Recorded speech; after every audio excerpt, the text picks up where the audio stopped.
আমাদের এদিকে প্রচলন আছে যে কার্তিক মাসে কার্তিক দেওয়া হবে। কাদেরকে দেওয়া হবে না, যাদের বিয়ে হয়েছে কিন্তু কোনো ছেলে হয়নি, মেয়ে হচ্ছে, বা মেয়ে হচ্ছে ছেলে হয়নি। যাদের মেয়ে হচ্ছে তাদেরকে কার্তিক দেওয়া হয় যাতে ছেলে হয়, এবং যাদের মেয়ে হয়নি তাদেরকে লক্ষ্মী দেওয়া হয় যাতে মেয়ে হয়। এটাই তো।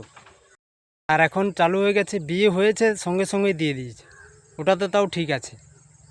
কারোর তো ডাউনলোড আছে তাতেও দিয়ে দিয়েছে। কিন্তু আমার একটা কথা মাথায় আসছে না, ধরো ডাউনলোডে আছে ছেলে, সেখানে লক্ষ্মী দিয়েছে, তাহলে কি ওটা চেঞ্জ হয়ে লক্ষ্মী হয়ে যাবে?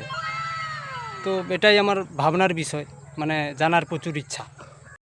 দিয়ে যাচ্ছি, একটা ছোট বাচ্চা জানে না, বলছে মা তাদের ঘরকে ঠাকুর দিয়েছে, কার্তিক ঠাকুর দিয়েছে, আমাদেরকে কেন দেয়নি? মা ভাবছে যদি দিয়ে দেয় তাহলে তোর যেটাও জমি আছে সেটাও অর্ধেক হয়ে যাবে।